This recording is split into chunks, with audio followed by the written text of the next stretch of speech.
treasure seekers. This is Blake coming to you live from New Mexico, and joining me as always from Washington State, it's Bryn and Cody. How's it going, guys? We're back, baby. Back from It's what? oh, it just feels like it's been a long time since we did a podcast because we had to record the last one a little bit early. And so it's just been like a podcast drought in my head. You Yeah, excited? I am. me too. Welcome everybody to the Stacey Toon episode. Oh boy. We all You're gonna independently we all independently brought some Stacey Toon content, so that's exciting.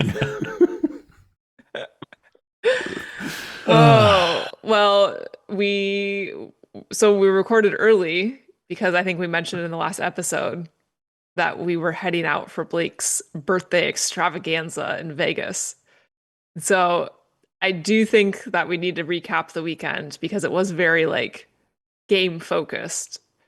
So I don't want to steal your thunder, Blake, but I do think you should give us a little recap of some of the activities, or I don't know if Cody, you want to talk through some of the stuff you guys did. Yeah, this is quite the extravaganza. Had a nice welcome reception that you guys both missed. I know, Cody, you had some flight delays, unfortunately, and Oh, so frustrating. the longest travel day ever. Um, but yeah, we had some giant pizzas, 36-inch pizzas that we walked through the Bellagio. I got a lot of heckling about, and so you missed out on that. Then Friday, Cody, you got in like what, 3 a.m. or something crazy? I arrived at 4:30. I waited for the gym to open at 5 a.m.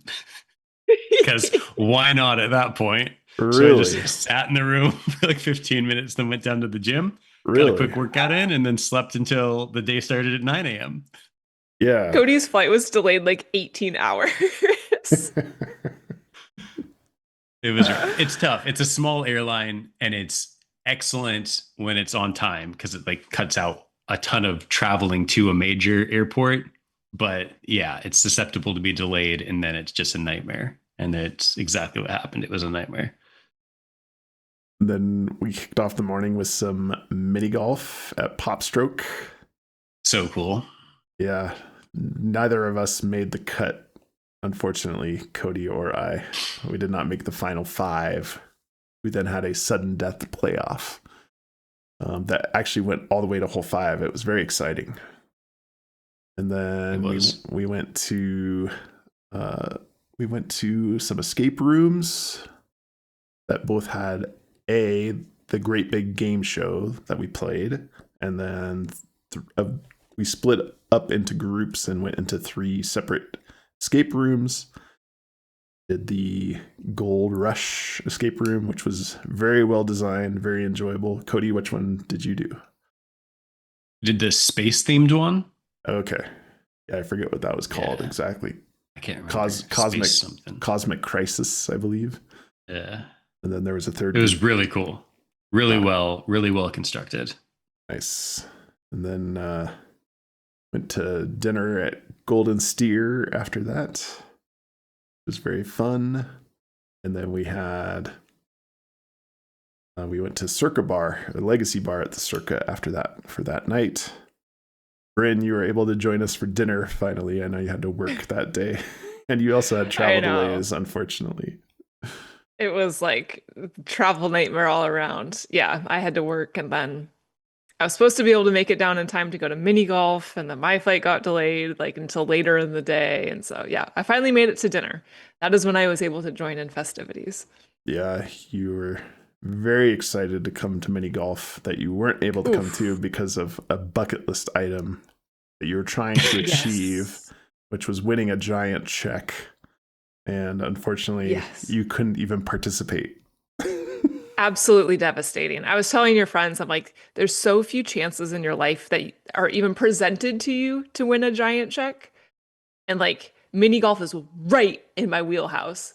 And so this was like prime opportunity for me to win one. And when I say I want to win one, it has to be like a legitimate, genuine, I have to earn this giant check. It can't just be like a charity check given to me for the sake of it. I have to win it.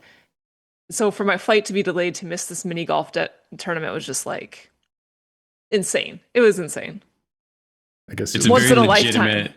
It's a very legitimate bucket list item. Like very early on into meeting Bryn, she mentioned like one of my one of my bucket list items is one day I want to win a giant check. you just have to resort to degenerate gambling, I guess. Would you I think accept so. a gambling giant check if you win a jackpot on a slot machine? Oh yeah. That I would Okay. say that's legitimate. Okay, very good. Very good. Then Saturday went to the Lazy River at the MGM Grand, which was way better than I even expected. That was very fun. Had a Then lot That of was fun fun. there. we had hot pot for dinner that night, and then board gaming all night.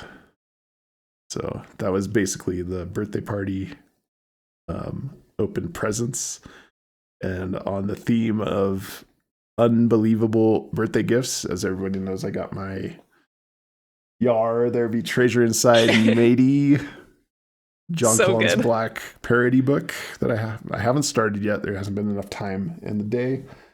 Bryn and Cody, I think it's worth definitely talking about this.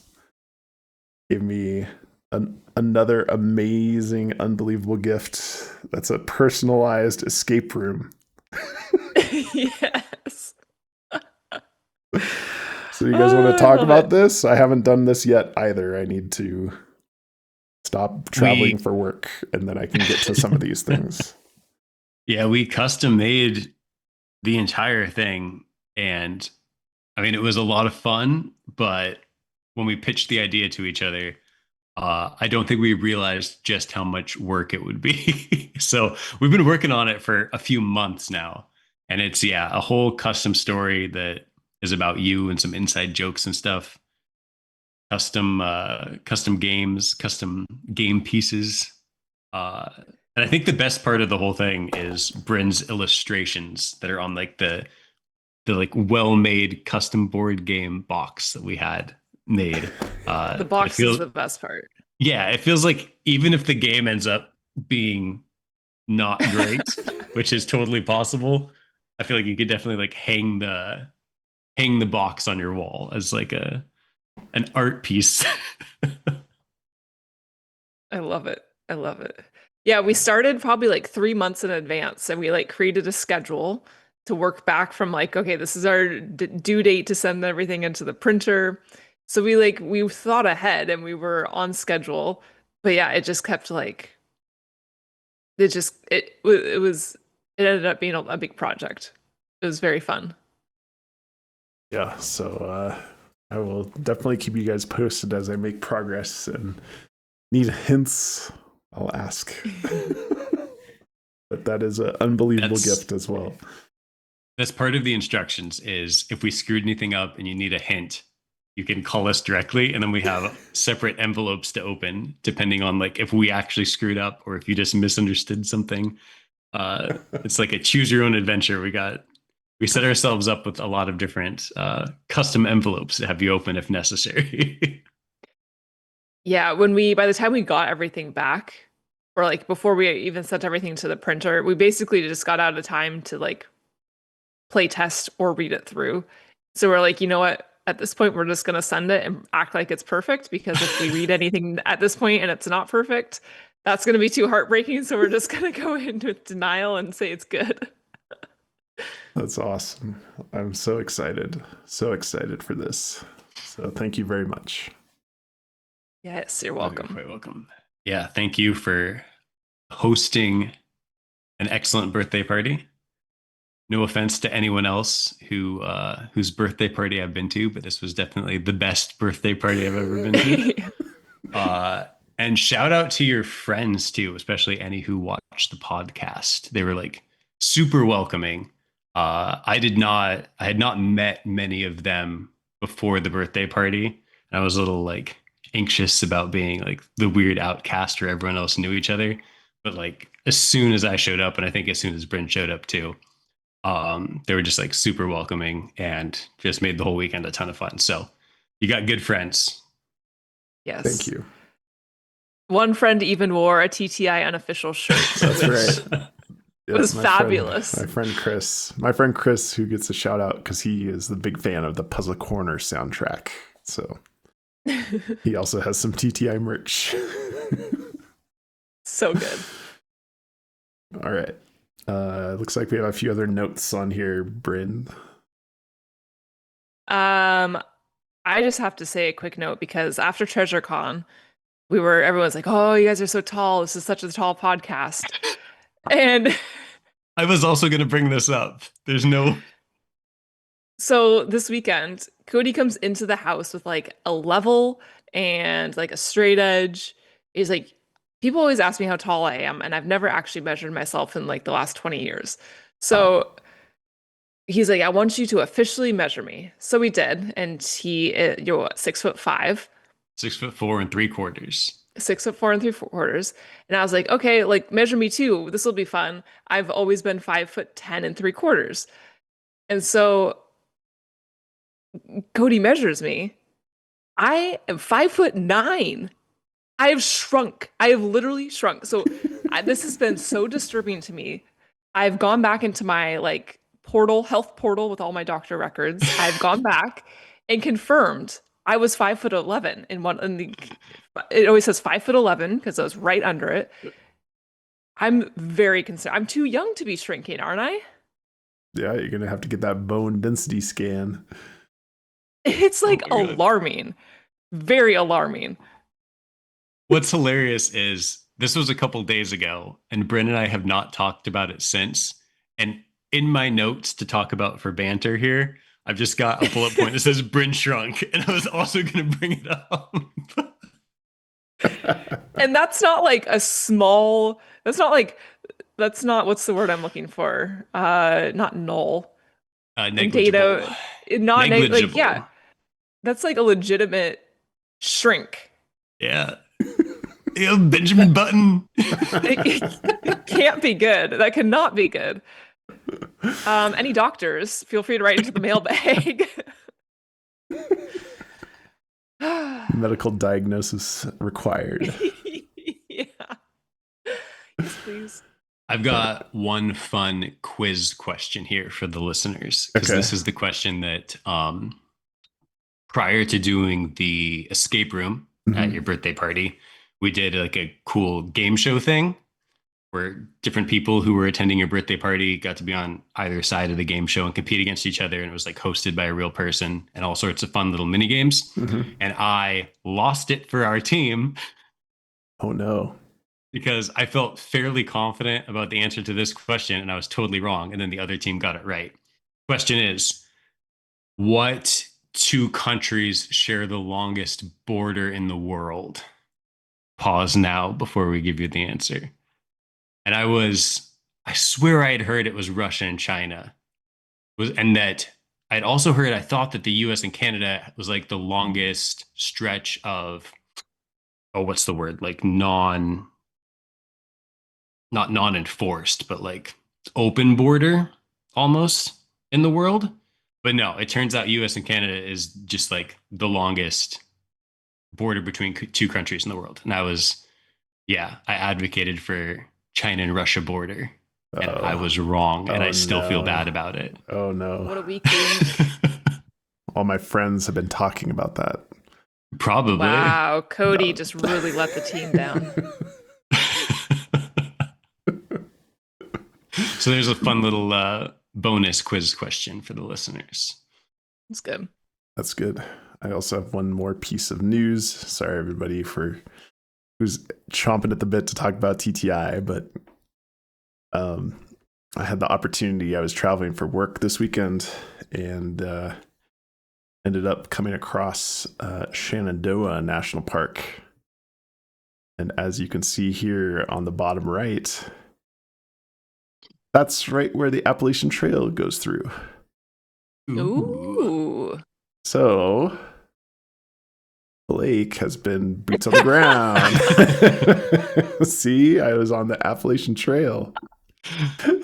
What's the rightmost picture there? That's Can also, we get that on a t-shirt? Need that on a t-shirt. That's also the Appalachian Trail. This little paved sidewalk is really part of the Appalachian Trail to get across this highway. Huh. So I took that picture. You can see I'm not as happy, but then when I actually got on the trail, I was more happy. That's amazing. I Thank love you. it. Thank you. Count it. So boots on the ground. Any good, any interesting findings? No. I brought back I some mean, souvenirs, but those will be revealed at a later time. ooh. Did it kind of put into perspective uh the vastness of 200 feet off the trail, just as like, kind of this general 200 feet that John's thrown out at us? Yeah, that part of the trail was quite dense with trees and things. So yes, definitely going to be more difficult than you think, as everybody probably knows. I missed, what state was that? Virginia. Virginia. Okay. Awesome. Yes, so that was my excitement that there was enough daylight left that I could drive out there real quick, get some pics. Nice. I love it. Excellent dedication. Thank you. All right. I think that's enough banter. We're going to skip what's more likely because I think we have plenty of other content to talk about this week, and we'll go directly into horseshoes and hand grenades. Bryn, you have horseshoes and hand grenades today. I do. If you want to go ahead and pull up my slides, Blake, that would be fabulous. Sure. So this I've been thinking about. Honestly, it kind of started thinking about it when we were in Vegas, but it's really been bugging me about the chapter 19 moon rocks and meteors. The distinction between men and women that he's seemingly trying to present to us, or maybe the emphasis on men. And so, just as a quick reminder of those little clues in chapter 19, the first one that stood out to us was this misquoted Star Trek quote. And so, in the book, at least in my version, it says, its continuing mission to explore strange new worlds, to seek out new life and new civilizations, to boldly go where no one has gone before. So this is on page 166. And it had previously been, when the show started, man. Yes. So the Star Trek, one, the original series. Yeah. You can probably say this better, Blake, if you want to go ahead. No, the Star Trek, the original series, had where no man has gone before. And then for Star Trek, The Next Generation, which was a couple decades later, they switched it up to where no one has gone before. So now in later versions of the book, the quote in the book has been changed back to man, which would be incorrect. Mm-hmm. So it's notable that Jon reverted a typo technically back to man.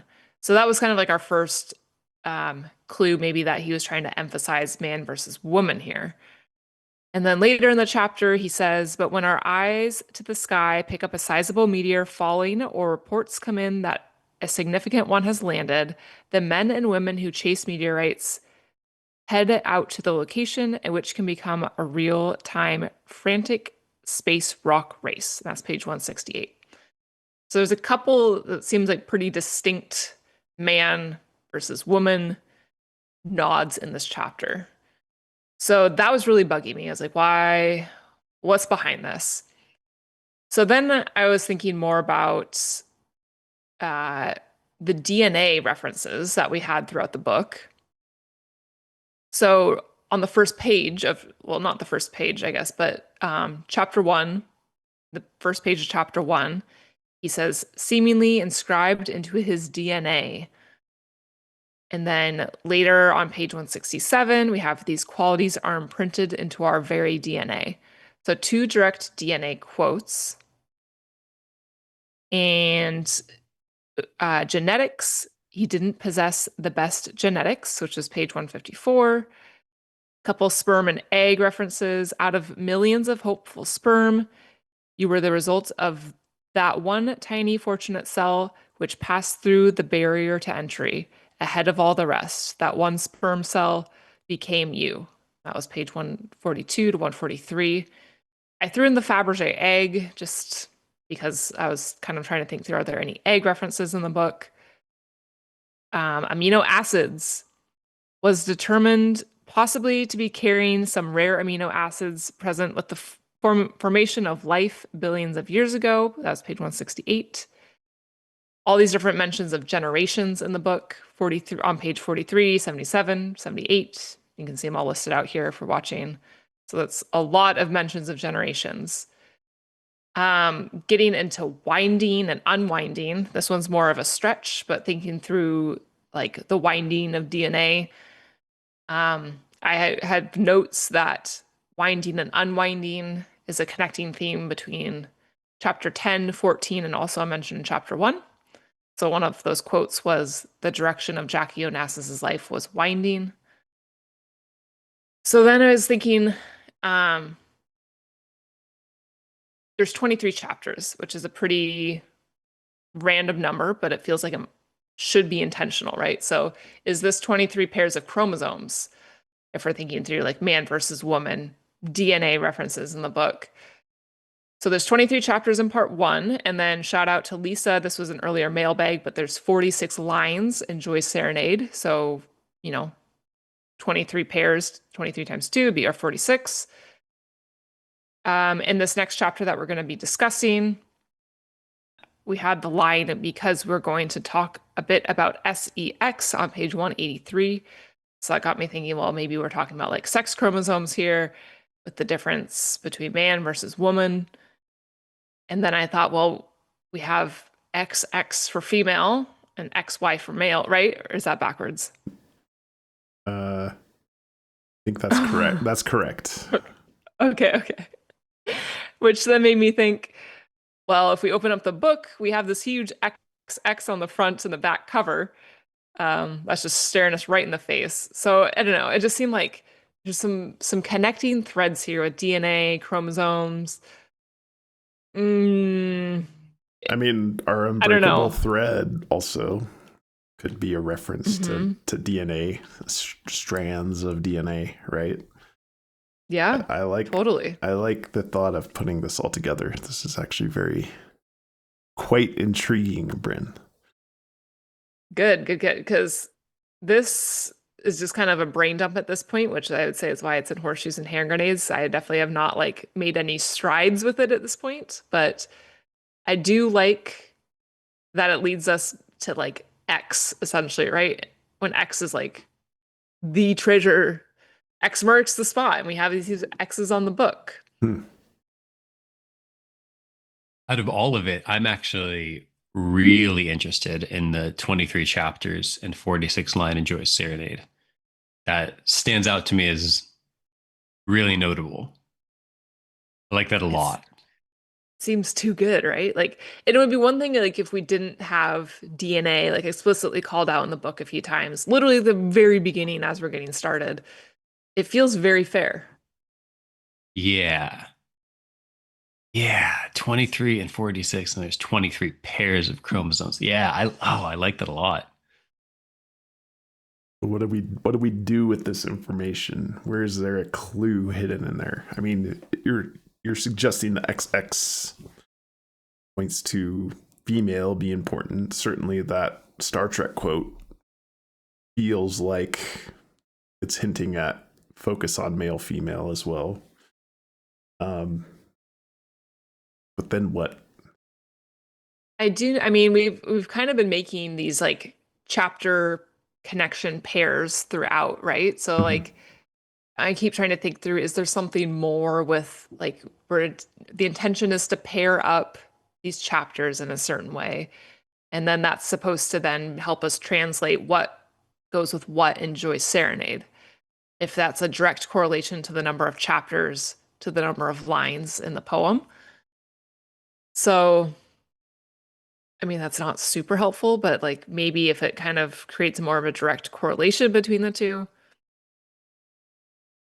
Yeah, something I wanted to work on that I haven't gotten to yet this weekend is taking Joy's Serenade and trying to attach everything that might fit chapter content wise to some of those lines in each stanza.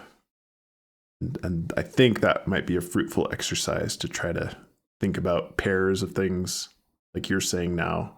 I didn't think about the pairs of things, but just trying to assign different concepts that we see in the chapters, or different lines, or even different words specifically to the lines of Joy's Serenade. I'm sure that exercise has been done by others. I just haven't done it myself. But maybe that will reveal something useful.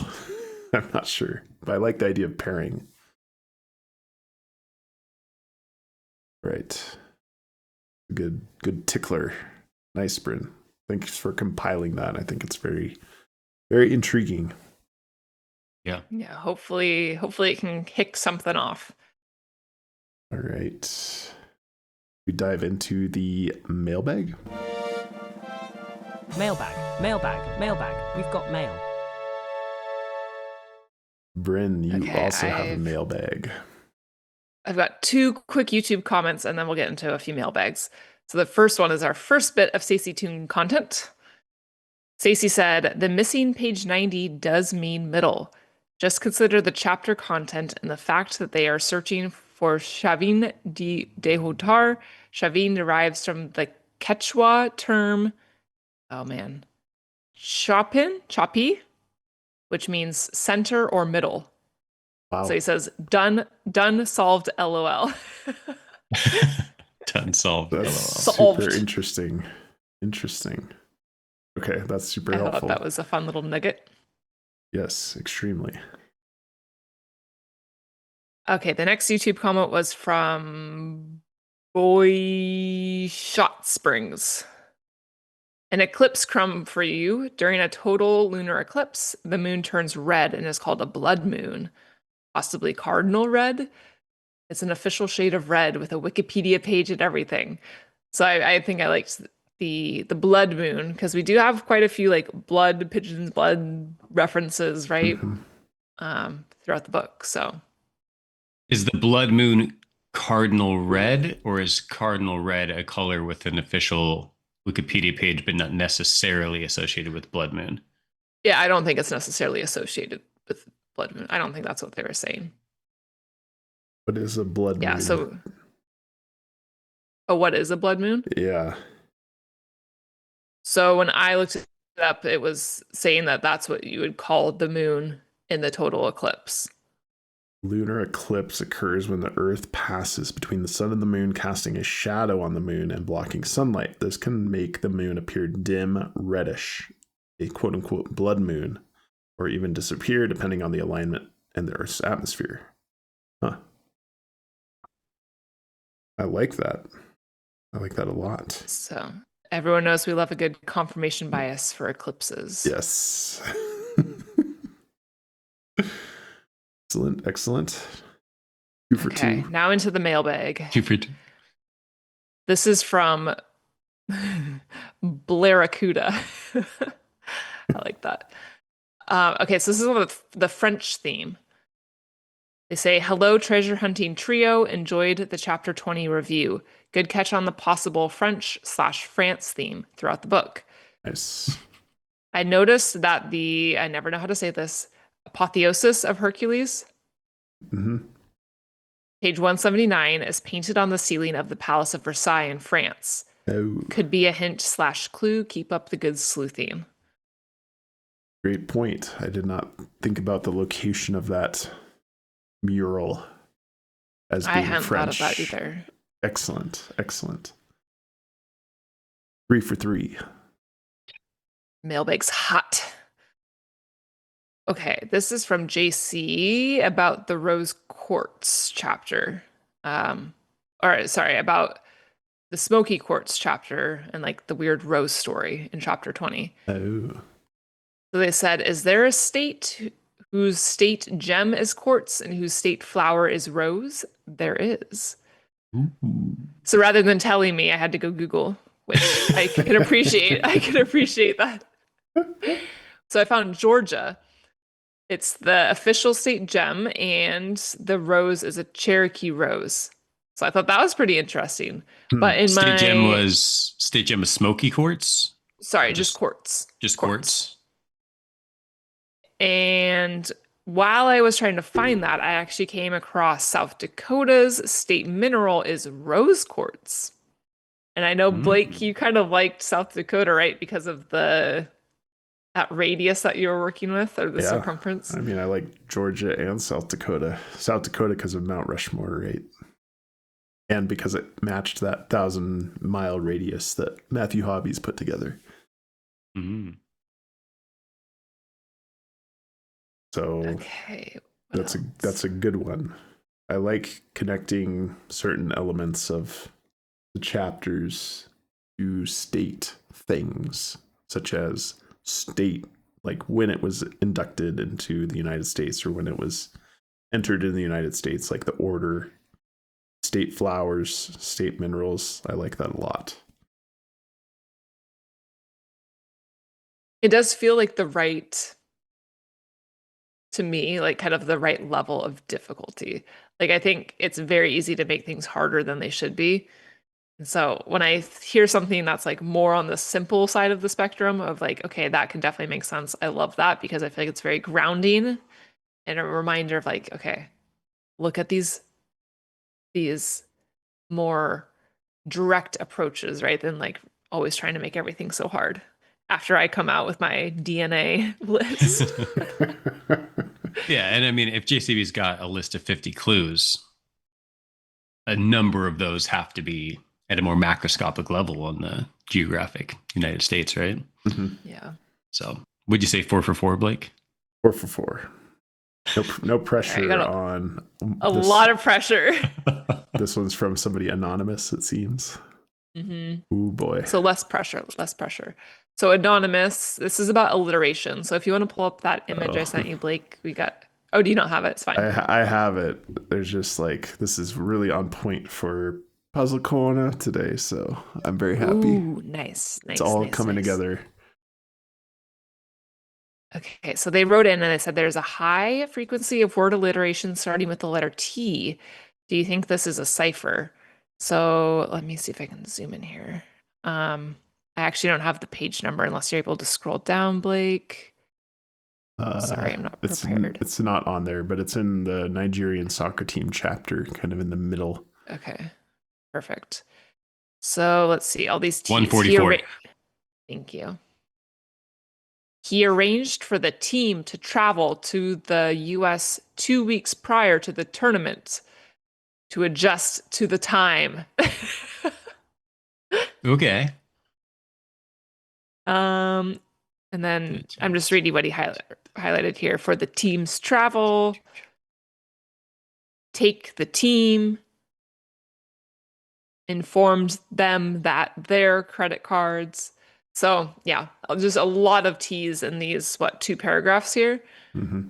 So I know that we have kind of had some alliteration on the back of our minds as we go through this. We always quote the brilliant business blueprint. There's a few that we like. Art. Yes. So this was just, I thought, a good example of some alliteration that we did not pick up on, but certainly there's a lot of T's in there. Yes. I'm not as into the last 3 there, but that first highlighted sentence definitely feels like quite a coincidence for some of those runs of T's. The team to travel to the tournament to adjust to the time. Yeah. Interesting. Cool. 5 for 5. Love it. All right. Let us dive into Discord Detectives.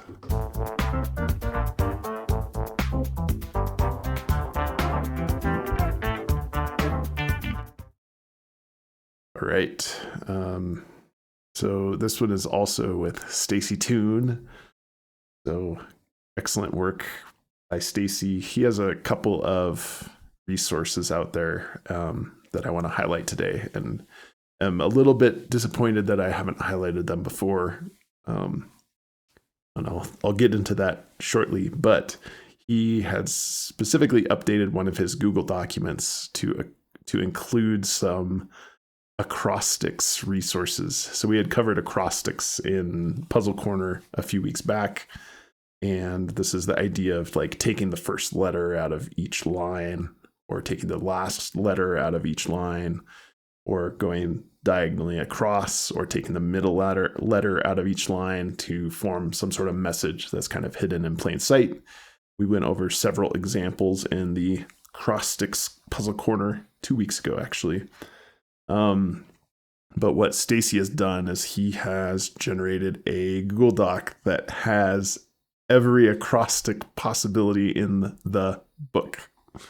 So No way. Let me pull that up and put a little bit of spotlight on Stacey for some really, really cool resources that he's developed. Let me think about where this is. I apologize. Maybe not that. Here. And sorry if you already just said this, but so this would only be acrostics for the first word, sorry, the first letter of every line, right? Not all the Correct. variations. It's got several variations that we'll get into once the zoom bar goes away. So here's what Stacey has developed. I will be posting the link to this. He's posted it in a couple of the Discords and Calazar's and Mysterious Writings, so I will feel comfortable posting it in the show notes below as well, so that everybody has access to this. But what you can see here is the page and the line on the far left here, and then he's collected every letter of each line in this section here. And so he's done that for the first letter of every line, the last letter of every line, first and last letter of every line, the middle letter of every line, or that, I forget what the terminology was for that particular acrostic. And then he's also done the cascading letters. So you take the first letter of the first line, the second letter of the second line, and made this gigantic resource for everybody to look through. And you can see he's highlighted in red, at least for the acrostics and the last letter acrostic. You can see that he has started to highlight certain words in there that he's picked out. Wow. So I'll read the message that he posted in Discord. To complete the lists using all of the acrostic methods shown on There's Treasure Inside the Unofficial Podcast, I added columns for the cascading letters at the beginning and end of each of the rows of text. The method is called diastic, and they only showed on the podcast where the words would come from the first letter of the first line, second letter of the second line, and so forth.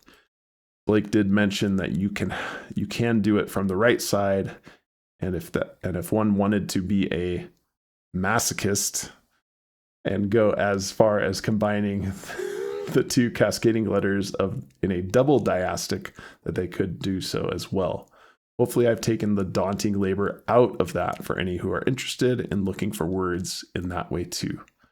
I haven't found anything yet using any of the diastic methods, but I thought it was worth posting just in case. So these tools are now available for everybody in the link that I'll post below. So super cool, right? Yeah, super incredible. Cool. We might have a new front runner for like one of my favorite hunters. This is like so my jam right here. Oh, yes. I love this. Yes, so it's clear that Stacey has some methods that he's developed for pulling text out of the book. And I guarantee he didn't do this manually, so he has seems like a little bit of coding or scripting experience, or used AI, I'm not sure, to be able to do this. But there's a variety of other cool things on this spreadsheet as well that I want to highlight and give major props to Stacey for these. This one is counting all the words or all the letters that begin each word in each line of the book as well. So you can see there's A through Z here, and then he's tallied up each starting letter of each word in each line as well. So this is a very long spreadsheet. I won't go through it, but got everything in here.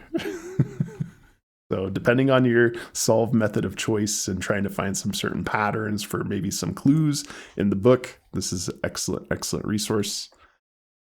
This one is also super cool. This is counting and rank ordering the number of times each word is used per chapter.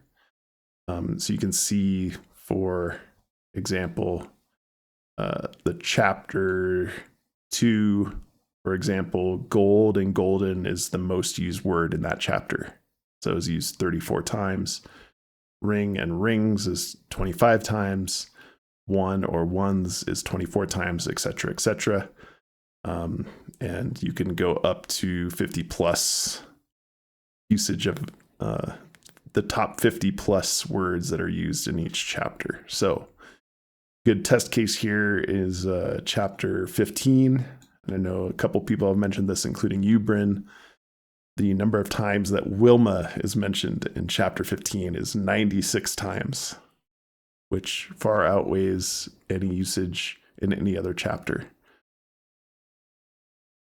Wild. So. Yeah, no, I think I got that nugget from Stacey in the comment, and then we had a couple people write into us about it as well. Perfect. Whoa, 96 is a lot. Yes, that's the most used word in a chapter, in a individual chapter across all chapters. So Washington is close with 70 instances in chapter 17, and Nigeria, or a version of Nigeria, 82 times in chapter 16. But yeah, Wilma takes the gold again. I also just need to say, like, what a team player for making this accessible to everybody, because this is so much work. Then to just like share it with everyone is awesome. Yes, 100%. Very generous. Very generous. And then the other thing here is, which I like a lot, is the double letter words per line in the book as well. So looking for certain trends on words that contain double letters. You can see here, there's a whole list of them, like 4,000 lines of an Excel sheet here. But if you're looking for trends, I think this is super interesting. So what do you guys think of all of these resources that have been put together by Stacey Toon? I'm amazed.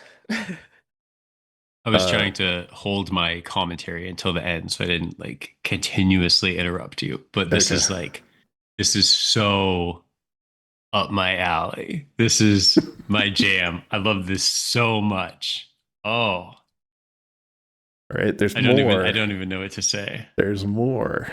And this is one I should have highlighted long ago, several months, probably at least 6 to 9 months ago. Stacey had also compiled this interview database. So he has taken all of the interviews that have occurred between either, I think, print interviews and YouTube videos with Jon Collins-Black, and has compiled a database, and you can actually search this database for keywords and find every instance where JCB has said a particular word. So for example, I put in box here, and now you can go through and see each transcript of the sentence, or at least up and downstream a little bit of where he said that word. And then it also links to, if available, a YouTube link with the timestamp so you can watch it directly. Unbelievable. Cody is in shock right now. Cody might be crying. He's so happy. So that's an invaluable resource. Cody's actually going to quit the podcast and go start a different podcast with Stacey. I was sure, like this Stacey Toon appreciation podcast. This is cool. Oh, this is what I aspire to be. Yes. It's like just pure data analytics, and not even, I mean, just forget trying to do anything that JCB intended or anything linearly. Just like, give me the data. Let's find outliers. I love it. I love it so much. Oh, And then there's this theme tab that you can look for certain words and highlights of particular themes that at least Stacey has identified here, and counts of those themes per chapter. And then, unfortunately, on my screen, I can't exactly see what this tab is, like the title of it, but it looks like some polls that maybe have taken place on the Discords over time, associated with different themes. I've seen those polls on the Discord. Yeah. Okay, very good. So all of this information spread across 2 spreadsheets that Stacey Toon has developed, and obviously we'll put the links to both of those below so you can explore yourselves. But yeah, amazing set of resources that should have been highlighted sooner. I apologize. Wow. A+. Yeah, I don't know what else to say. Just simply too good. Right. Cody, you also have some Discord detectives. Oh, what was this? rough fall. Yeah. Okay. All right. A couple other things to look at here. All right. So I had 2 of them. The first one was a Reddit post by virtual_city_2029 about Appalachian footpath map coincidence, bunch of Appalachian footpath stuff. But I was actually a lot more interested in one of the comments, which was someone mentioning that in All Trails, which is an app that you used for like hiking and stuff, there's a like community data gathered heat map of where people have been over the last year. And I really wanted to see that. And I was able to sign up for a free trial of kind of the standard All Trails, but then they wanted another like $80 to see the heat map part. And I was like, ooh, I don't know if I'm willing to do that just to see the heat map.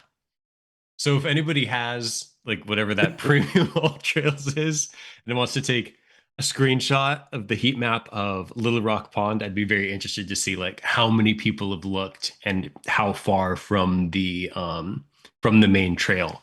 Because in this Reddit post I was reading through, it sounded like the heat map is just like everywhere. Like anything around Little Rock Pond has just been like thoroughly searched by absolutely everybody. So I'd be interested in confirming that. It's definitely something it piqued my interest, but did not pique my interest enough to spend $80 on one screenshot. It's a call to action, 2 calls to action. Yes. One is if anybody has the All Trails heat map capability from a premium subscription, send it to the mailbag if you don't mind. 2, call to action. If everyone clicks on the ad that they see at the beginning of the podcast episode, maybe we can afford having that $80 subscription. And then we'll just buy it ourselves. All right. Half joking. Check out 99%. Check out joking. the merch store. Or check out the merch store. Exactly. Oh man.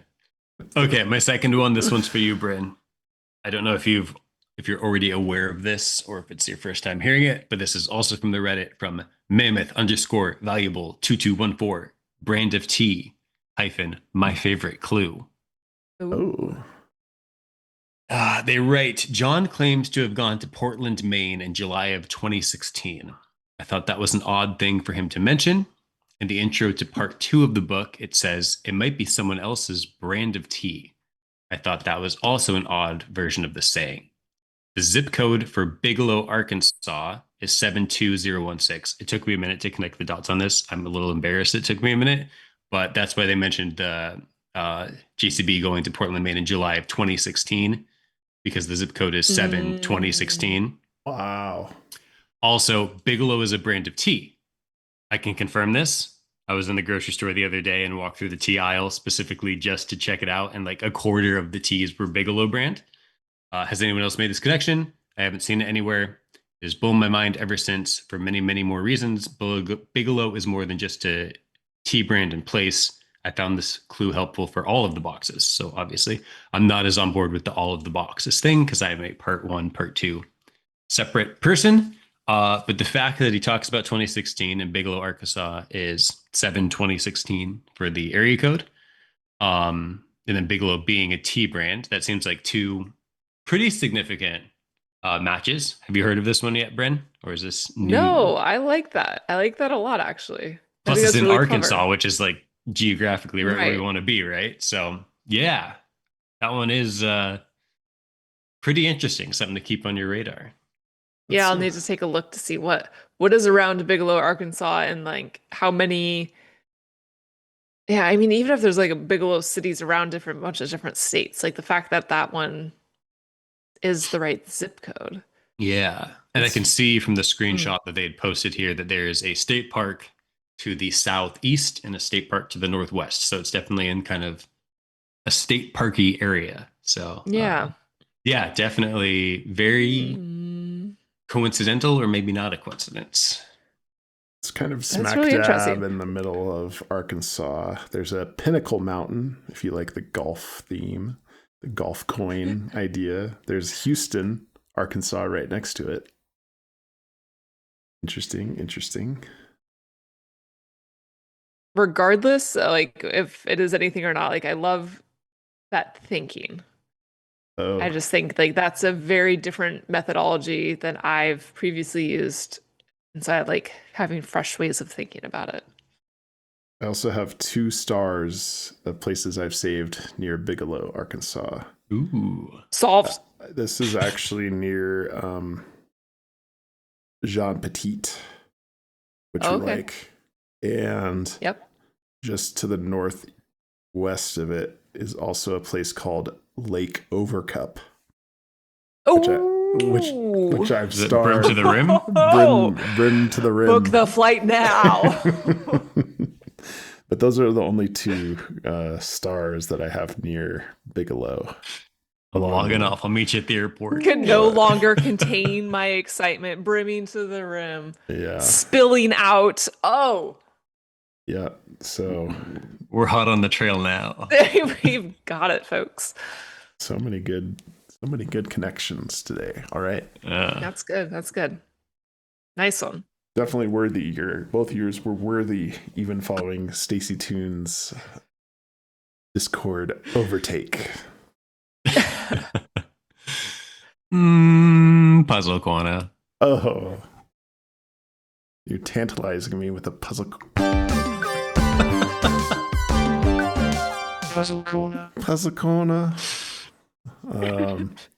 Just a shout out to I don't know if you saw Matthew Hobby's video this weekend, but he had an interview with Rashawn, and they covered how Dr. Rashawn does his sound effects for us. So Oh, nice. a little how the sausage is made. He does. I don't know if you've seen it in the mailbag yet, Bryn, but he made a sound effect for in case we start covering ER, there be treasure inside, maybe. He's made a sound effect So for good. us, so we'll see if we put it to use or not. But anyway, New segment. I should highlight that as a Discord detective anyway. The interview with Matthew Hobbies to Dr. R Squared, they talk about music theme for about an hour. It's super helpful. Really good discussion.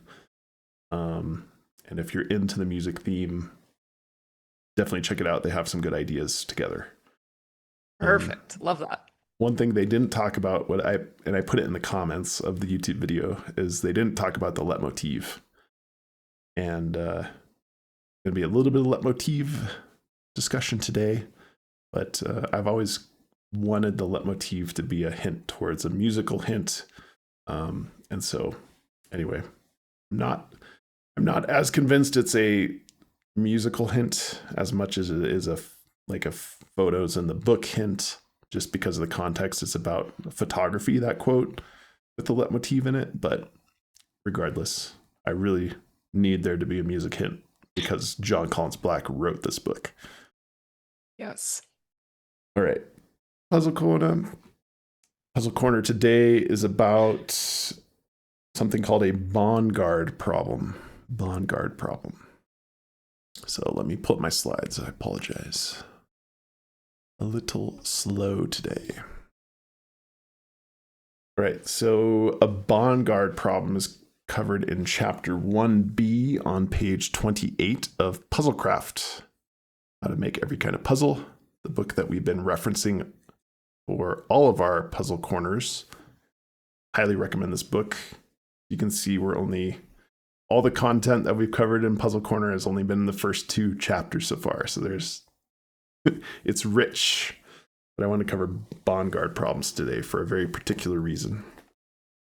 A Bongard problem is a specialized observation problem invented by the Soviet computer scientist Mikhail Moiseyevich Bongard in the 1960s. Bongard came up with this exercise in pattern recognition to teach computers to learn. Bongard-style logic is the root of the card game Illyrius, the chess game Penultima, and the pyramid stacking game Zendo. Zendo is the only game on that list I'm familiar with. In all of those cases, the goal is the same. Someone sets a rule in place and someone else tries to figure out what that rule is. So let me give you an example. Here is a very simple Bongard problem. So we have 6 shapes on the left and 6 shapes on the right, and you have left follows the rule and right does not follow the rule. Can you figure out what the rule is? If it's an enclosed shape, it's shaded. Correct. So Ooh. you've solved the first Bongard problem of the episode. So it's typically a 12 image puzzle. So 6 images that follow the rule and 6 images that don't. And then what you do is you hunt for the variation between those 2 things, form a hypothesis, and then check every figure. If your hypothesis matches all the true things and doesn't match all the false things, then you've solved the Bongard problem. All right. Now to step up the difficulty a little bit. Here's another Bongard problem. Got 6 shapes on the left and 6 shapes on the right. Can you figure out what the solution is? And I apologize for all of our podcast listeners. I'm not going to describe the shapes because it will give away what the answer is. 3 lines, 6 lines, 1 line, 4 lines. Oh, I want more time to figure it out, but I know that this is just like the least interesting thing to watch ever. Is us just stare at the screen. Is it something with, well, no, I was gonna say because of the right hand side, they have like the turn to them, like a bend or a turn, but there's not ones that aren't filled in on the left. Those you're on the right track, Bryn. Yeah, my first thought was like sharp angles versus bends. But that doesn't seem right with the bends or turns. Yeah. I know I can get it if I just have a second. If you have I'm under too much pressure, you can get it. I'll give you the answer for time's sake. In that, the rule is that the shapes do not form a concave formation. So all the shapes on the left are convex, meaning there's no like enclosed space in the negative area that you could generate, where on the right that don't follow the rule, they are concave shapes, meaning you could fill in this negative space that the shapes form. So it's a convex versus concave rule. They really threw me off by like shading some and not shading the others after the first one. Yeah, for sure. So the reason I'm even bringing up this puzzle is not that I think there's specifically a Bongard problem in There's Treasure Inside, because I don't think we have clear enough examples of things that are clearly in a rule and things that are not in a rule. I think there's nowhere in the book that's like triggered that, for me at least. But it did make me think of something called the green glass door problem, which I would argue is a version of the Bongard problem. Have you heard of the green glass door riddle? Yeah. So the idea No, I'm excited is, for this. I love riddles. So the idea is I will give you some examples of things that can go through the green glass door. So for example, a pizza can go through the green glass door, but a hot dog cannot. And then you can ask me questions about whether things can go through the door or not. Give me some words that can go through the green glass door, and I'll tell you whether or not they can go through. So it's really a Bongard problem, but you get to ask some questions. It cannot go through the green glass door. A pancake. No. And it doesn't have to be food items. You can. I know. I was just thinking it's going to be something other than food.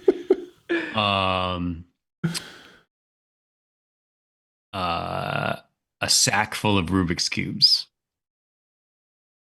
Yes, a sack full of Rubik's cubes can go through the green glass door. A bowl with 3 goldfish in it. No, it cannot. You want me to give you some more examples of things that can go through? Yes. An apple can go through. Also, a balloon can go through. But a tiger and a bird cannot go through. I hate this. So is this a riddle that is the answer always the same? Like it's a one-time riddle, or is it just like a different way of playing a Bongard problem where you can like pick a different rule every time? The green glass door is one specific rule. So I'm going to spoil it here and say a word may pass through the green glass door only if it contains a double letter. So we were just talking about it. And because it's a green glass door, there's already a hint as to what the rule is in the title of the puzzle. I like it. That's good. Okay. So why am I talking about this at all? It's because I love the double letters. And we just talked about that a little bit in Stacey Toon's segment on Discord Detectives as well. But it brings me back to this concept of Chapter 21, right? Antiquities of Alexander, and all of these kind of alliterative chapter titles that I think are interesting. I'd covered this a number of months ago, but if we look at Chapter 19, Chapter 21, 22, 23, you have Moon Rocks and Meteors, M, Antiquities of Alexander, A, Picasso's Pendant, P, and Sing Your Own Special Song, S, which spells out maps, which is very exciting. I argued that it kind of fell apart a little bit as you get farther. This is kind of interesting with the 96 karat Chavor Emerald, C, Amelia's Autograph, A, Beauty's Bespoken Treasures, B. And then if we take it a step further, a stretch I would argue is like Best of Its Class Jordan rookie card, because those letters are separated apart. But I really love Tiffany's Furnace and Thoreau's Fire as a TF. So what can we do with these letters? And because I was reading about that Bongard problem and giving you that green glass door, I actually spotted some other interesting double letter connections. So if we look at Chapter 3, for example, this seems like a green glass door problem. A puzzle box, a magnifying glass, and the mysterious egg. All 3 of those objects have double letters in them. Is that interesting? And then we see it a little bit later. Jackie Onassis's Diamond Sapphire Brooch. We have an SPO. And then the one that really got me thinking was, why did he call it a massive gold rush nugget? That to get to those double letters as being important, because that title does seem a little bit out of place, I would argue. And then we have Best of His Class Jordan rookie card as well, which again is like questionable title making, a little bit forced, it seems. So anyway, that's the concept that I want to broach, unintended, with you guys. But what do you guys think about that? I like it a lot. I think it's a really interesting way of looking at things, and just another example of how this book about just puzzles in general, and like a very all-encompassing book about puzzles really helps kind of break out of our not confirmation bias, but our kind of like natural way of looking at things, and forces us to look at other possibilities of a way that he would like encode clues. Because I never would have thought of that. So yeah, I think that's really cool. I even took it a little step further. So that mailbag about all of those T's in a row, I would say, in the World Cup chapter. Sorry, the Olympic 1996 Atlanta Olympic soccer tournament chapter. Because of green glass door as being, in my opinion, somewhat of a famous double letter riddle, I actually started searching the book for the word door, see if there was instances of double letters nearby that were prominent.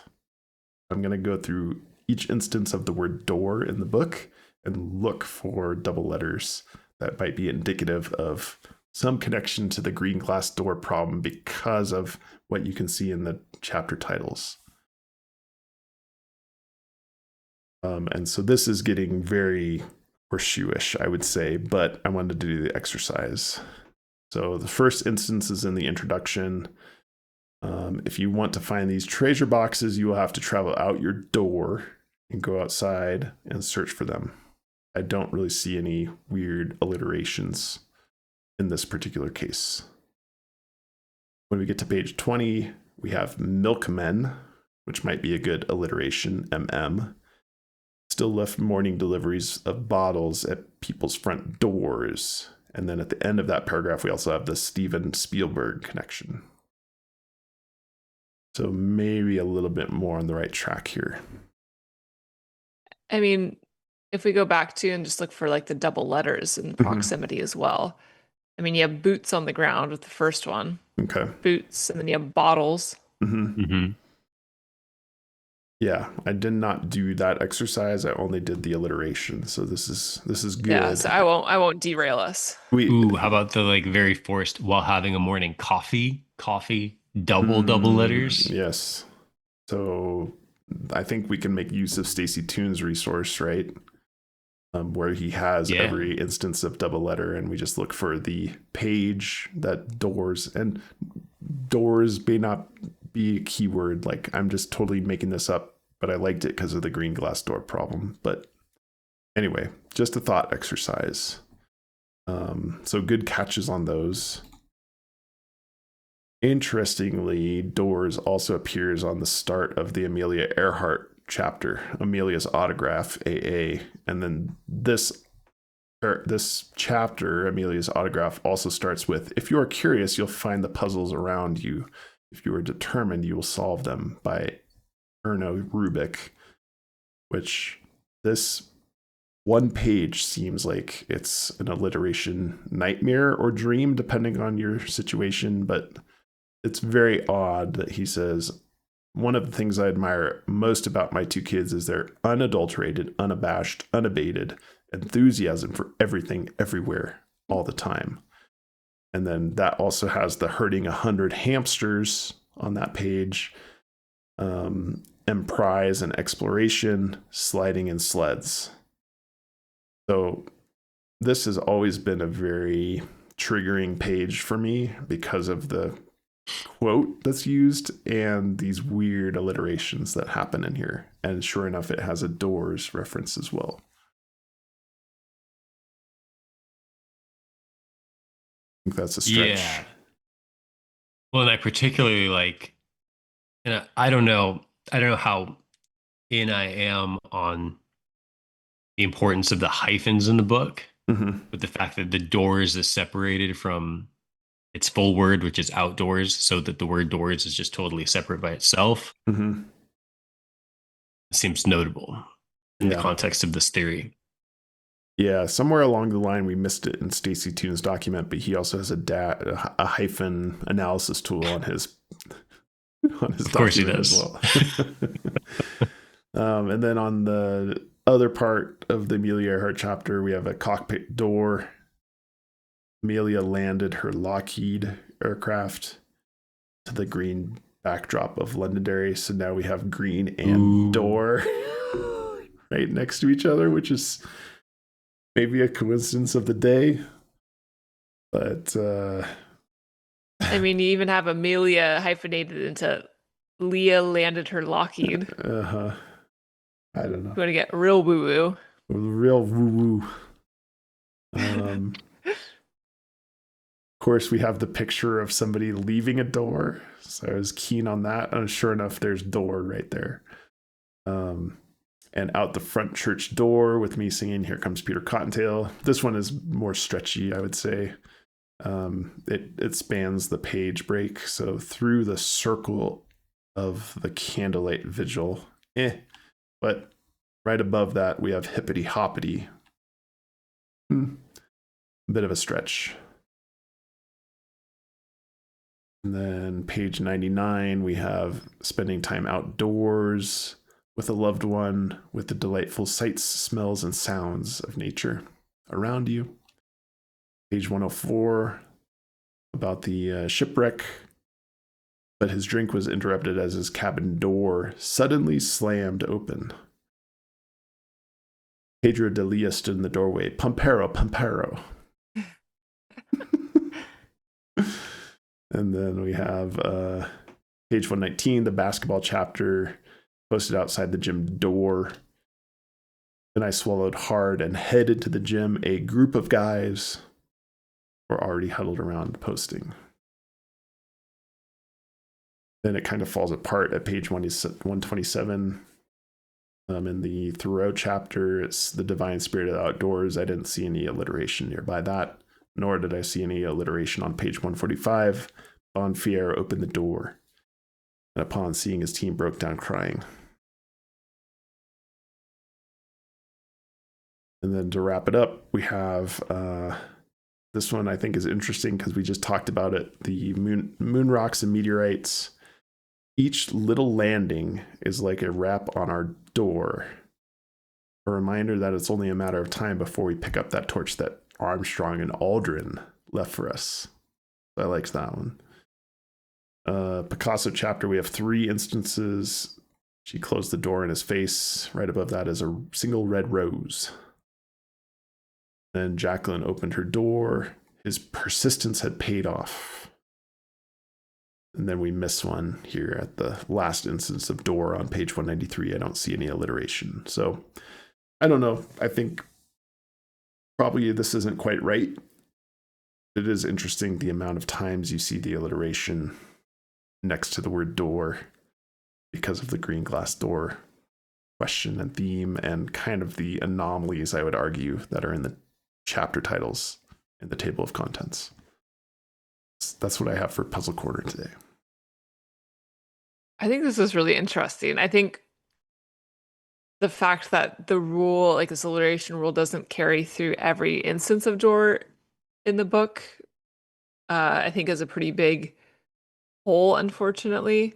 I think what I'm probably most excited about is like the alliteration in the chapter titles. I think it was just last episode that we were talking about how there's got to be something more to these titles, like the subheads, because they're worded so uniquely. And so I think this is like a good first dive into like what could be clues or how could we be dissecting these word choices that he's used. So I do think we could spend some more time in that table of contents. I really like what you did with that. Yeah. Starting to connect how we can be using the words. Yeah, I would really like somebody like Dr. C maybe to take a stab at the Amelia's autograph page just to see what he comes up with. Just because I think it's so odd, the extreme level of alliteration in just that first page of the chapter. It's like, and because of the puzzle quote in there, like, ugh. I'm very disappointed I haven't come up with anything reasonable for that yet. It just seems ripe for a solve. Yeah, that one definitely stands out from the other ones as like sums up there. Yeah. All right. We dive into chapter 21 notes. This is going to be about the Antiquities of Alexander. Make it make sense. I will say I was very frustrated by the end of this chapter. I didn't make it make sense yet. I have an overall note on this chapter as well, which was, this is going to be difficult because I feel like Greek mythology shares connections with like everything in the entire Western world. I think you could connect an element of this chapter to just about any single noun. I was thinking kind of overall theme wise, it really would have behooved me to reread chapter 2, 100 Rings of Too Yet New Yet. I felt like that maybe has the most connections to this chapter because of the mythology, and in the 100 Rings of Too Yet New Yet, we also get like a lot of lessons about what certain minerals mean and what certain colors mean. And so that was kind of my takeaway at the end of this, is like, does this link to chapter 2 if we're thinking about myths and mythology? Or are we supposed to think about the myths and mythology of the other characters who are all real people kind of in the rest of the book? And, you know, his quote about, let me see if I can find it. If you've been thoughtful, you may have considered that this chapter titled Make It Make Sense might also be a reference to figuring out the solution for the location of the treasure I've hidden. My hope is that this chapter can help you do just that. And it really put me in a bad mood because I couldn't I couldn't figure it out. Yeah, that quote is like such a tease. Yeah, exactly. Taunting.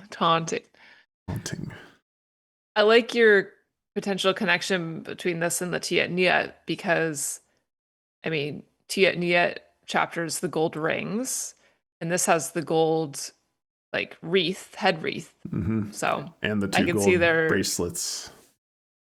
Oh, right. Yeah, so that I feel like could be a hint at connecting them. But I think the quote continues with like, and I didn't write it down in my notes, I apologize, but it's like not just ancient history and myths, right? But you might have to look beyond just ancient myths and legends and consider more. Right. And so that would not fit the Too Yet New Yet rings then, right? Because those are all kind of ancient understandings of different colors and different stones. So then I'm like, is it about the myths and legends that we learn about in this book from the real people that do them? But I could not make it make sense yet. I told Cody that like the end, I remember the first time reading through this, I have such a hard time with the end of this book. Like it just starts to feel like it gets so much more abstract, I guess is maybe the best word for it that I can think of. It just, like, starting with this chapter, it just feels like it gets very obscure, which is hard because, like, as you get to the end, you want to be able to kind of tie things up more. And I feel like I kind of just go off the rails at the end of this book. So you wanted to, it's challenging. Voila or dimona. Yes, I do. Please. All right. Who wants to start with some picked nuggets or general commentary? It seems like we've kind of sprung in a general commentary direction to start this one off. Well, I can start with a good one for you, Blake. Okay. We're just going in like chronological order of the chapter. Sure. Why do bees sting? Yeah. When he's like listing out all of the questions his kids might ask. So of course, surely that has to connect us back to Bee on a Pistol. Yeah. I caught that one, believe it or not. Yeah. My favorite line in the book. A bee on a pistol. The other one I thought was interesting was why can't I eat the cat food? Mm-hmm. Which made me think of the decaying catnip. So, Lying on the top of a mountain of decaying catnip. I also thought of that. But then, where will Daddy go when he dies? yeah, I know. Well, when you were going over Stacey's one of the sheets, I think one of the categories or themes was death, Mm-hmm. if I just saw that correctly. So maybe there's like more of a death theme that we haven't really picked up on. That could be tying in with as well. Yeah, that seems so out of place and a very peculiar question based on his children's ages, right? Particularly the time that he's writing this book. It's like, I don't remember ever asking that question when I was a young child. Yeah, I mean, to even be like aware of death at like a young age seems like maybe a stretch. I don't know.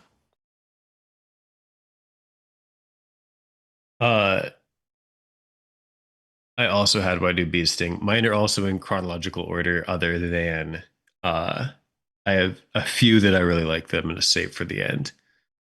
But for the past handful of chapters here, I've also been doing chronological order. So I know we used to do it like nuggets and then flakes, but I've not been keeping up with that. Okay. So the next one that I've got is he was the firstborn son of Philip II, King of Macedonia. The firstborn son thing, more of just like birthdays, father son, relationships, kind of just feels like something that would fit in a couple of our different like major theme buckets, but no real elaboration on that beyond that. Very good. It's a good find. They want to know how everything works, why everything is, and all of the rules. And then there's something about adults. We tend not to say it out loud so much. So particularly all of the rules being the key phrase there. We're thinking about a chapter titled Make It Make Sense. And there's a hint at some rules here. I was hoping there would be more things that are obvious, but didn't really come up with any other than it seemed like another tease.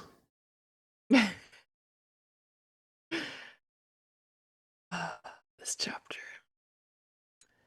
I liked he amassed one of the largest empires known to man because of mass. Yeah. Good. Okay. That's all. I had King Alexander would rule for 13 short years until his death at the bright young age of 32.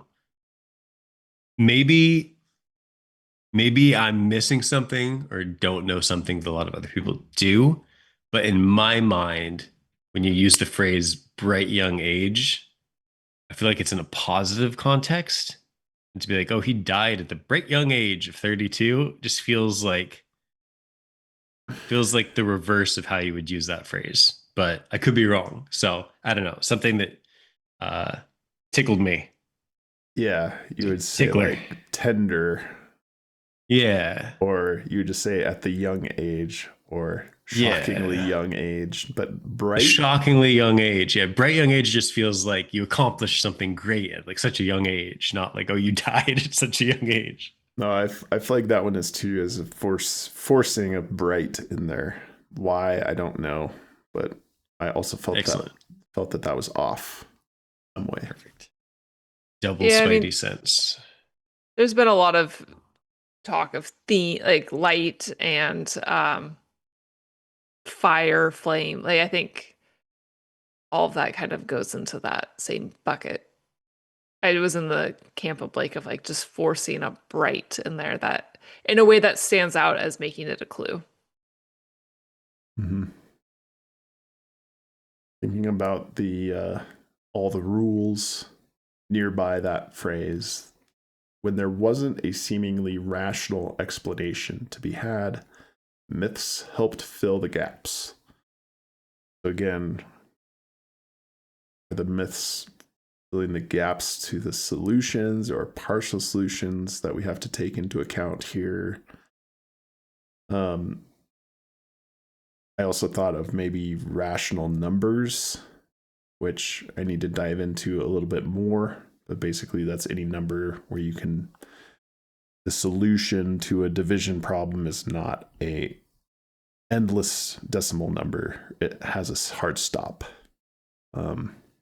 So thinking about angles, triangular numbers, the math questions that we're having here, rational does fit into that sentence, but it just made me think about rational numbers as a concept. If I come up with anything, it will be a horseshoes and hand grenades in the future.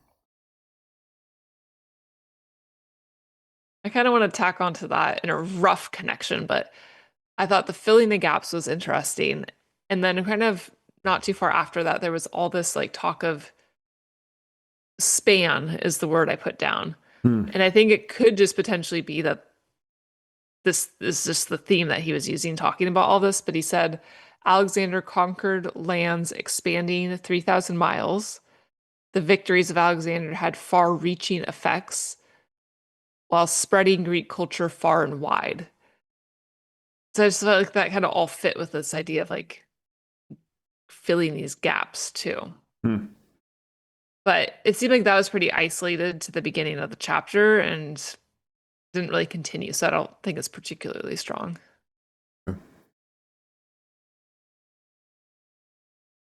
Cody.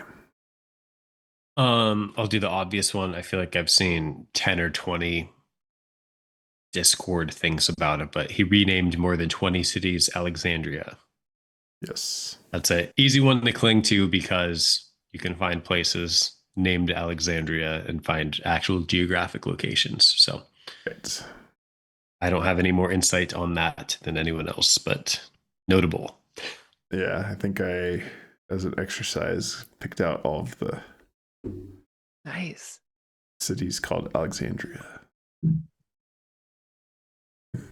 for reference. Any next to Bigelow, please? That's for Pokemon. Sorry. And next to St. Louis, please. Right. Let's see. I'm just going to steal Cody's. History suggests her weaving of mythology had a great psychological impact on her son. Sorry, is that one you were saving for the end? No. Oh, okay. So obviously the weaving, sewing, tapestry, crochet, quilting, mural theme. That's never ending in this book. Oh, yeah. So weaving of mythology, filling the gaps.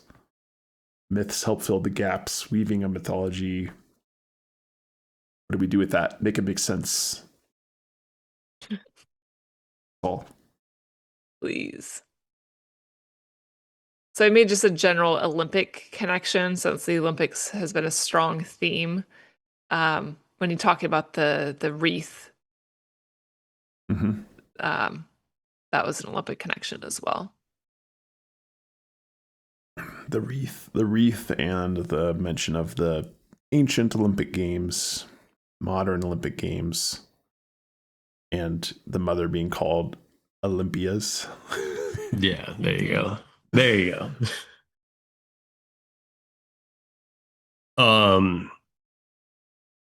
I have this myth is the origin of our modern title of poet laureate. That felt like I looked into some of like the US poet laureates and nothing really jumped out at me. I mean, Robert Frost was listed on there. I know there's a Robert Frost quote in the book, but nothing seemed like super in your face, research this more kind of thing. But it seemed like led me down a little bit of a trail there that I looked into.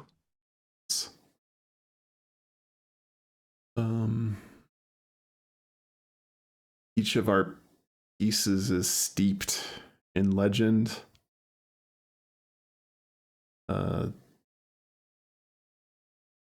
This association with purification came from a famous legend involving Apollo. So steeped and like purification are kind of similar words, actually, even though it's used, steeped here is used in a different context, but just spidey sense. Each of our pieces is steeped in legend, talking about the treasure pieces. And this association with purification came from a famous legend involving Apollo. I don't know. Stretchy stretch. Woo-woo-erson over here. Woo-erson. I liked oak trees weren't an ancient smartphone between Zeus and these priests. I think I have a typo there, but basically, to say the ancient smartphone. Is very curious. Start with an Apple chapter. Call back to smartphones. Interesting. That's good. That's really good. I think Bryn mentioned this earlier, but because we're going to talk a bit about SEX, very reminiscent of the other time in the book where he spelled something out in all caps, the SALES. Nice. Discuss. Yeah, I don't know what to do with that. Other than Bryn made the connection with the chromosomes theme, DNA theme earlier, so that's helpful. And the sperm and egg.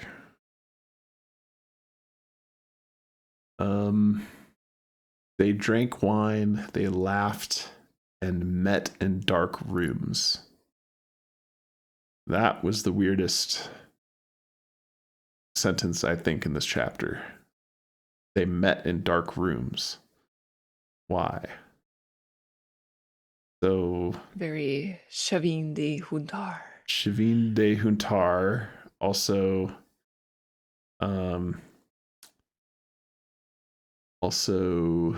chapter 7, we have, there are some adults, perhaps you are one of them, that have never lost their sense of curiosity or desire to seek out new horizons. These people tend to be a lot of fun to be around. They are engaged. They light up a room.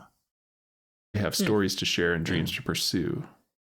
Good connection. And then we also think about chapter 1. Perhaps they'd mentioned how these men talked to each other in hushed tones inside of secret laboratories. And then I like your connection to the Chavin de Juntar. But we're talking about goats here. I did some little mini research, a modicum, one might say. And I just asked Google, why would goats be in dark rooms?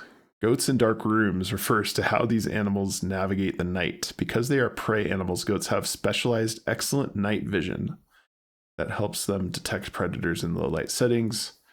While they cannot see in pitch blackness, a little moonlight is all they need to safely navigate, eat hay, and move about their nighttime shelters. And then the word satyrs never is written in the book, but it says you are likely thinking of satyrs or fauns. From Greek and Roman mythology, these mischievous half-man, half-goat nature spirits were notorious for throwing wild, wine-soaked parties, laughing raucously in shadowy forests, and chasing nymphs. And then the quote that follows is Dionysius. Oh boy. Gonna get some mailbags on that. Dionysus often turned himself into a goat. Why not? Goats had the most fun. They drank wine, they laughed, and they met in dark rooms or in wide open spaces. It did not matter. What the heck is this? Is this a Make joke? it make sense. Is this a joke line?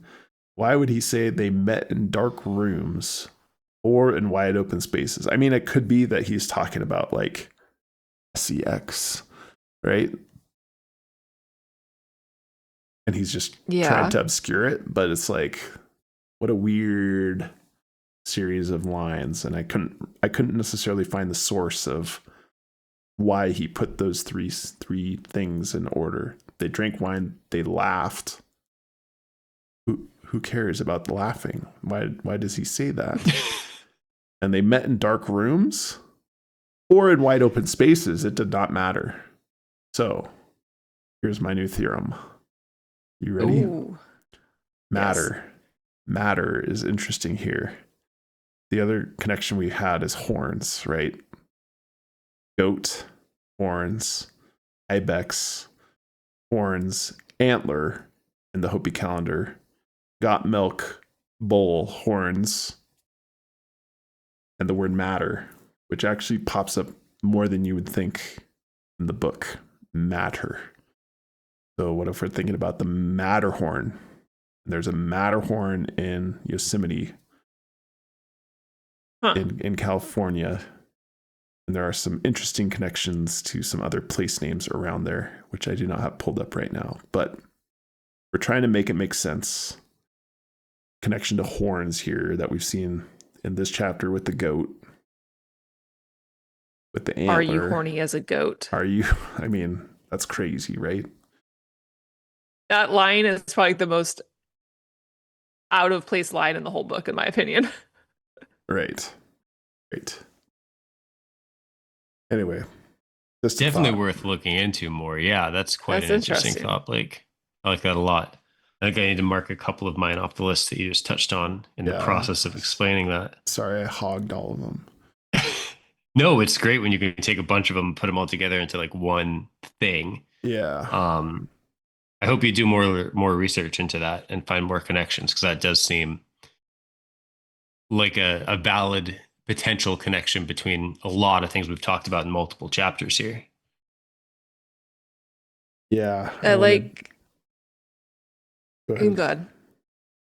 I was going to say, I like the goats. When he says goat's milk, of course. Yeah. Like, just specifically, like, I mean, I know milk had kind of been on our radar, then to bring like goat and milk together. I know you would kind of lumped that together, Blake, but yeah, some of these things are just like so direct, but so obscure at the same time. Right. And then goats were blood sacrificed. Like, then we have goats with blood connection. What was your connection with got milk that you mentioned? Just milk and bowls, like a male cow, which I know don't give milk, but we're thinking about horns. Yeah, because that was in the Chicago Bulls chapter, or Michael Jordan chapter, wasn't it? Yeah. They got milk? Mm-hmm. Yeah, Yep. yeah. Bulls, horns, guy got ran off the road by a buffalo. Mm-hmm. So horns and antler, like, I'm making stretches here, but I don't think it's that stretchy. I mean, I think there's an horns abnormal amount of references to things with horns and antlers. Yeah. Anyway, right near Matterhorn Peak is Finger Peaks, which I like for your hand theme. Speak to me. And it's next to some Hoover Wilderness. I have some content on hand theme later. Anyway, if I get my OnX backcountry out, I can make a lot of more connections near Matterhorn Peak, but I love it. Just a thought. Book your tickets now. We'll be flying all over the country by the end of this episode. Picking up boxes left and right. All right. I have more to talk about that, but I'll let you guys go around again. Are you sure you can just keep them on? Yeah, I mean, if it's all connected, just... Let's see. Yeah. I don't know. I was kind of in a fever dream here, so let's see if this makes any sense. So I was also thinking about why... I'll try to zoom this in. What... And this is from some AI help, but like, why would he say in dark rooms, but also could be wide open? I can't remember what my query was even, but it's like, what are some dark, wide open places via place name in the United States? And it came up with some interesting things. So the Black Forest is a petrified forest in the national park.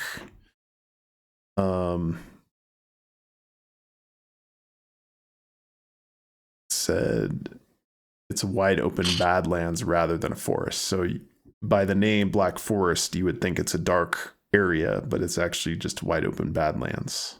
Why is he saying a dark room or a wide open area, right?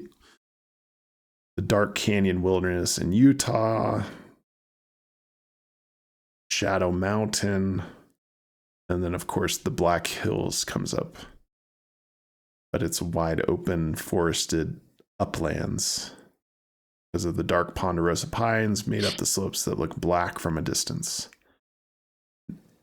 And this is just AI junk, but it says names that more literally evoked a dark room: Cathedral Valley, Cellar in Utah, Chamber of the Sun, Chamber of the Moon, somewhere Antelope Canyons. I mean, this is like AI, I think. But anyway, that's the way my mind was thinking when I read this just super bizarre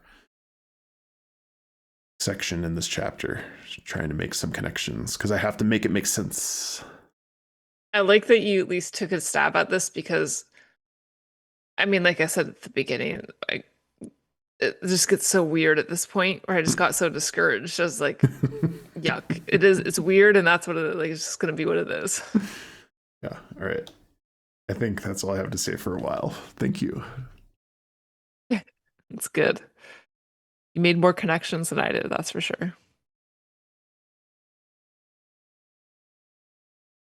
Is it me? Yeah.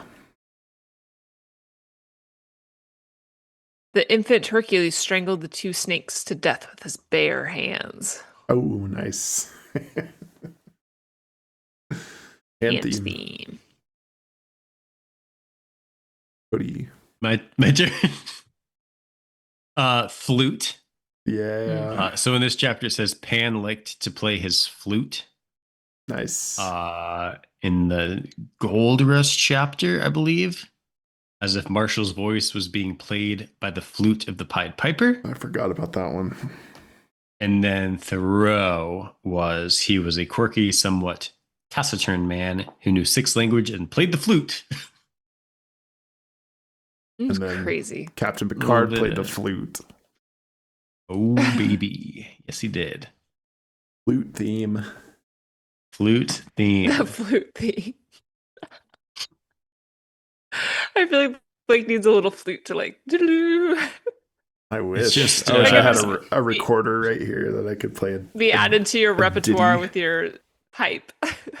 It's particularly interesting that all 3 of those feel like sentences that could be scrapped without changing the text whatsoever. But all 3 were kind of inserted in there. Make it make sense. Yeah, it's a very strange theme. About the same amount of theme as the milk theme. We have a flute theme. Flutes and milk. So we just need to look up some synonyms for flute, like a piccolo, recorder. Are those the grooves that he's talking about? How so? That was my turn. My next one was going to be Pan liked to play the flute. Very good, Cody. Snakes sleep and lurk in dark, hidden places. So all my talk about the Black Hills, the Black Forest, is this another pointer to that's being on the right track? Snakes sleep and lurk in dark, hidden places. Why would he put that? It's kind of a weird addition to this chapter again.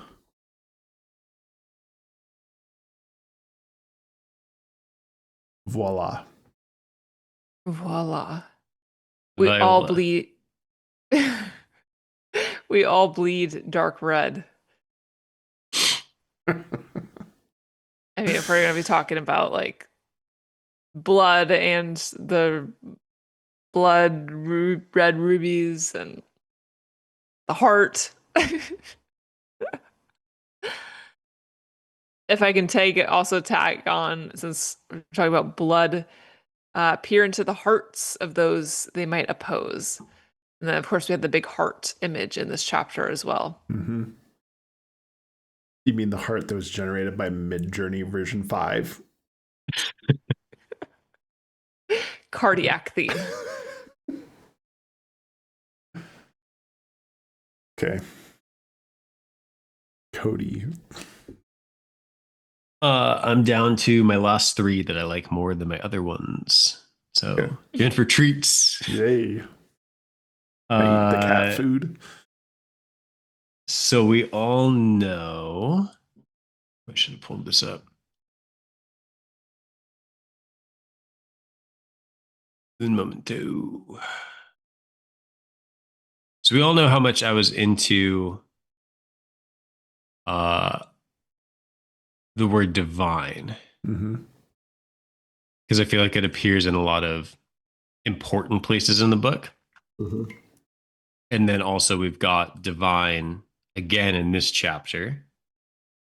But on top of having the word divine in this chapter, I picked this up actually from a Freudian slip on the Discord, Yes. who pointed out that apotheosis, as in the apotheosis of Hercules, the word apotheosis means the elevation of someone to divine status. So it's like a double down of divine in this chapter. And I'm a big divine guy. So I quite liked that one. That's a great find. Great. Freudian slip always coming in clutch.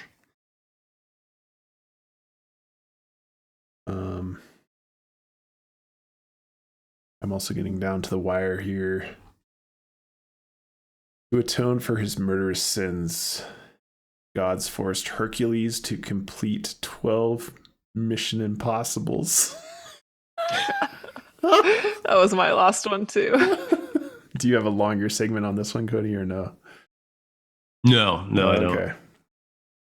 So then I, of course, had to look up Mission Impossible. I mean, nobody says that. I couldn't find. Nobody says that. No. The franchise leitmotif. I promised a leitmotif. Oh, yeah. The franchise's signature theme music. And I think you guys both probably know what that is. Dun dun dun dun dun dun dun dun dun dun dun dun dun. Incorporates the incorporates the Morse code for MI, Mission Impossible, in the composition. Ooh, really? Yeah, that's quite interesting. That is interesting. So why would he say 12 Mission Impossibles? That is so weird. Anyway, potentially a Morse code connection based on Wikipedia. That's cool. Unless somebody Good got pull. it. Good pull. Yeah. All right. Voila. I'm out. That was gonna be my last one. Ooh. All right. I found that it seemed like he did a lot of referencing where words and terms came from. So we said in the chapter talking about poet laureate, and this is this myth is the origin of our modern title of poet laureate. He talks in the chapter about olive branches and extending an olive branch, and that phrase of extending an olive branch.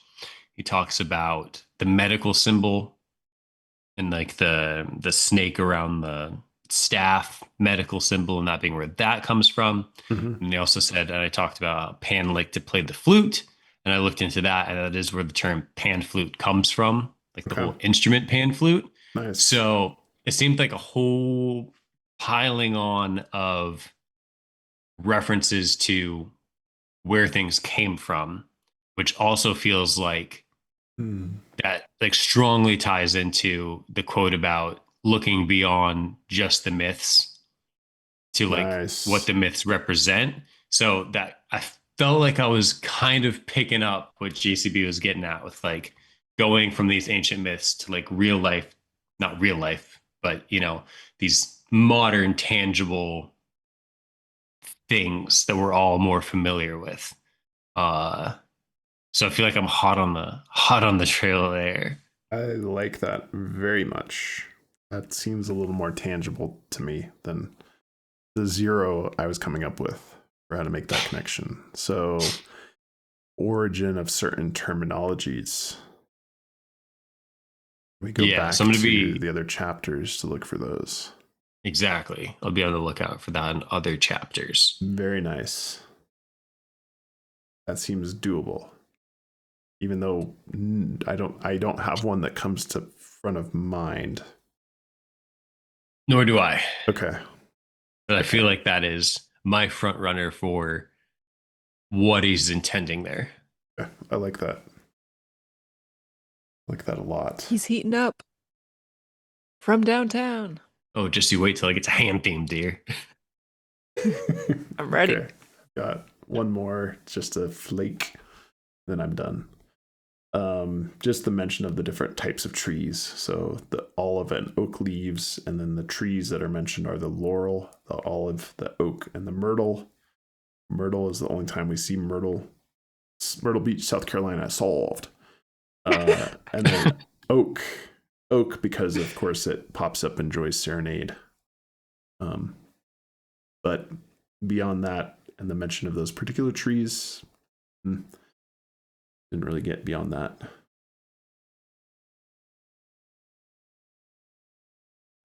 I forgot to put something else in here in my notes, but it was about when that gal gets turned into a tree because she's trying to escape Apollo. All bark and branches is how he described the tree. That I thought was a little bit off. All right, done. Bark because of my dog theme. Maybe. I thought about dogs. I didn't know there was a dog theme. I didn't remember that. Well, remember there was like the pack of dogs and then the dog house. There's I think 3 or 4 dog connections I've made so far. Yeah, I can't remember off the top of my head. All right, the floor is yours, Cody. All right, here's my last one. I'm going to say a word in a moment that you guys have to remind me how to pronounce, because I'm about to have it played into my ear, because Voila. Masochist. I've been trying for a couple of days to remember this and I can't get it. All right. Where's the button? There it is. Caduceus. All right. I just listened to it. I said it. I'm trying to say the word caduceus. Caduceus. Okay. This was sparked from a message I read on Discord by a user named Dang It Dave. Dang hyphen it hyphen Dave. Nice. Excellent name. Instantly have my attention with the username Dang It Dave.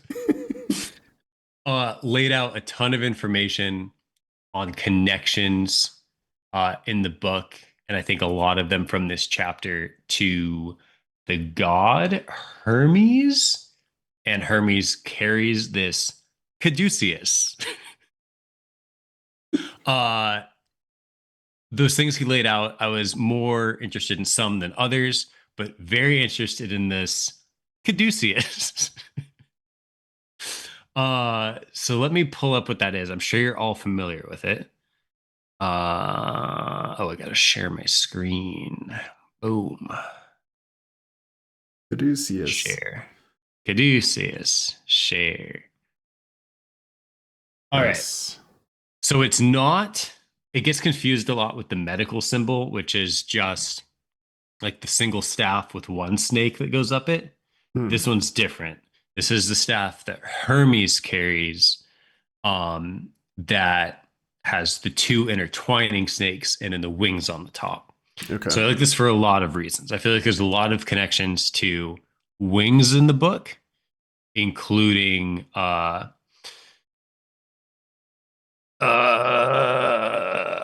Murray. Yeah. Yes. Wing earrings. Yep.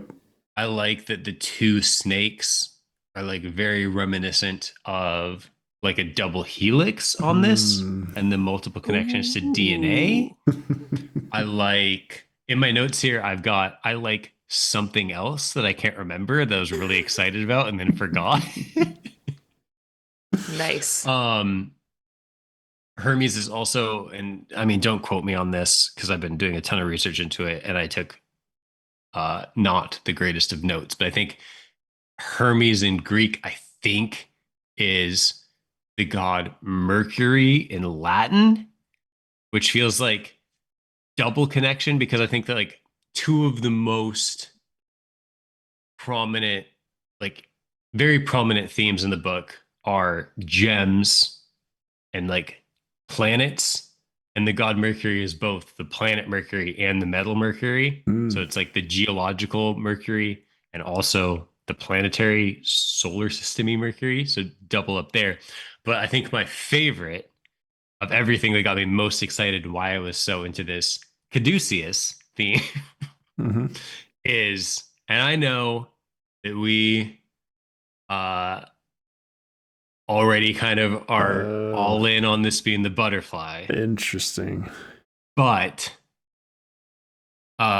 these are some of the ancient like caduceus markings on old coins and old Nice. artwork, and you can see that it's like very reminiscent of the JCB so-called, signature or initials thing that we have been talking about being a butterfly. um Very reminiscent of that icon. Interesting. I You mean, gave me especially the chills. painting here of Hermes with the caduceus staff. I just feel like it incorporates a lot of different things that we've talked about. Hmm. So I'm pretty excited about that, and I want to look into it more. And I've been doing some research, and then, I mean, what I led with my leading statement when we started talking about this chapter is also what's kind of frustrating about it is like if I read the Wikipedia page about the Caduceus or about the god Hermes, it's like it's just connections with everything because it's just like old Greek mythology is just so rampant in our culture nowadays and like such a seed from which so much of modern stuff has bloomed. Hmm. That it's like it feels like it's tough not to find connections. So weeding out what is like a valid connection versus like what could easily be coincidence is really tough. But yeah, the wings, the bee, the double helix, the something else that I was more excited about than both of those, and I cannot remember what it is. Um, but yeah, if anyone else has any thoughts on this Caduceus, I'd be very interested in hearing them. Because it's something that's on the front of my mind right now. It's something that I am going to do more research on. Okay. I've got another goodie for you, actually.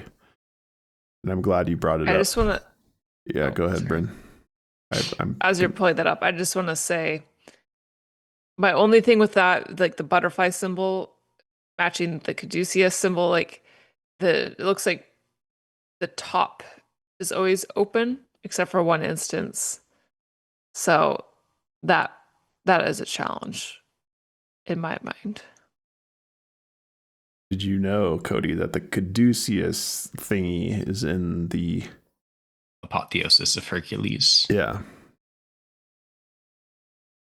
I think I did know that, but I can't remember That's if I zoomed in closely on it. It's hiding right here in the upper left corner. Mm. And I didn't know it was there until I compared it to some different images. So if we kind of turn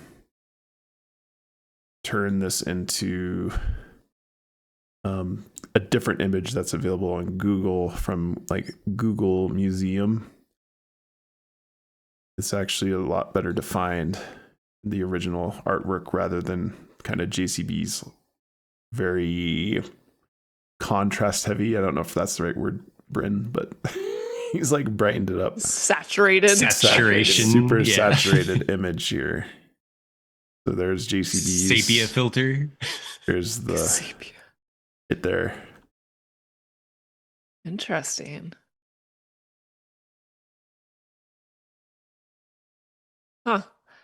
What was the quote in the chapter about like the snake heads or something? Like two snakes. The Hercules killed the two snakes with his bare hands. Yeah, maybe that's just all I'm thinking of. Anyway, so one thing to note here is that the image in the book is a mirror image of the actual painting. I had to flip these images horizontally to make them line up. But I couldn't really tell much difference other than kind of the weird censorship, quote unquote, that JCB did in the lower left, kind of where those children are, those little angel children are. And we still don't know why he necessarily kind of blackened those out, right? So here's the original image. You can see it very clearly in the lower left. And then JCB's, for whatever reason, kind of darkened that area in the book. Yeah. Weird. Other than that, I didn't really find any weird anomalies, I would say. I'm glad you did this.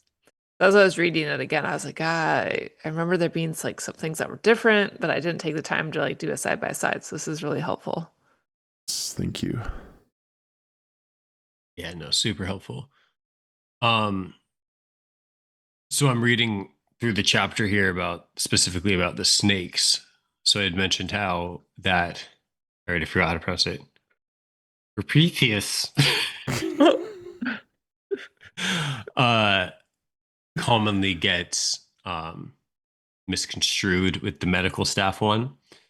So in the chapter, JCB talked about snakes shedding their skin was an allegory to the way medicine healed sickness and disease. The Greek god of healing, called Asclepios, carried a rod with him. Around the rod coiled a snake. This rod with its snake is used today as the symbol for the American Medical Association. And then literally like moments later, sentences later, talks about she wasted no time in sending 2 snakes to murder the newborn child, but the plan failed. The infant Hercules strangled the 2 snakes to death with his bare hands.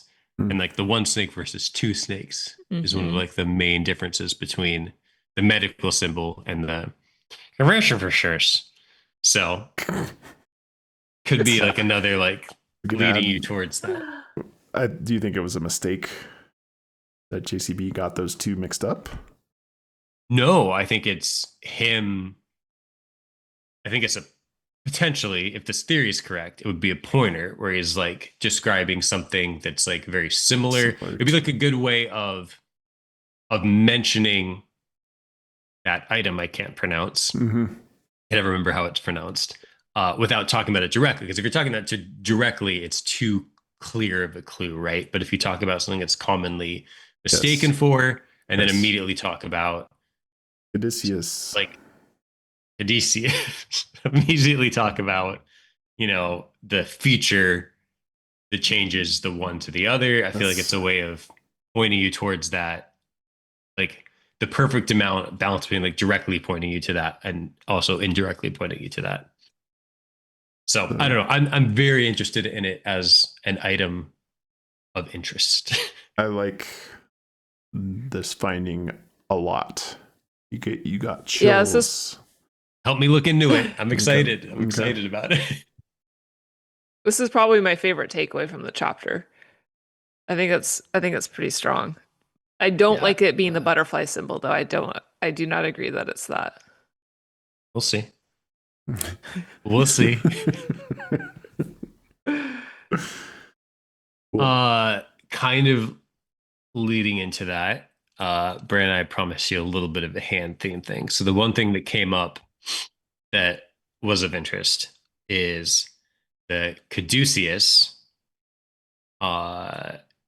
is something that Hermes or Mercury, depending on Greek or Latin, specifically carried in his left hand. Oh yeah. And also the five gifts of Hathor, which is also referenced in the book, is, remember, it was the fingers, and it's very specifically on the left hand. So I feel like those are 2 incredibly specifically left hand call outs. Hand theme. Love a hand theme. Love a good hand theme. Interesting. That's all I got. Long enough. All right. Very good. Very good deep dive. That's a nice one. More to come.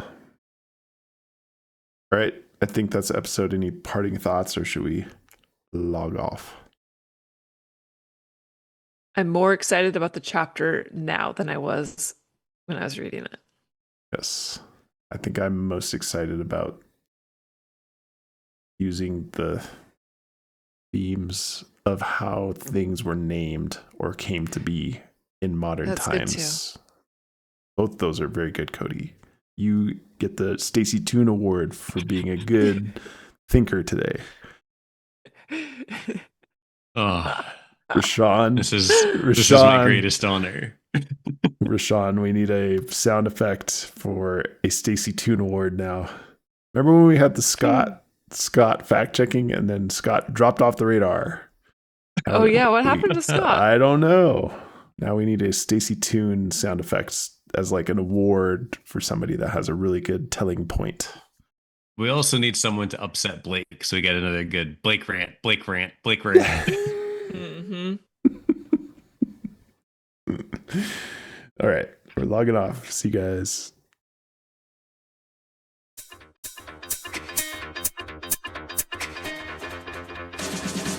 Searching for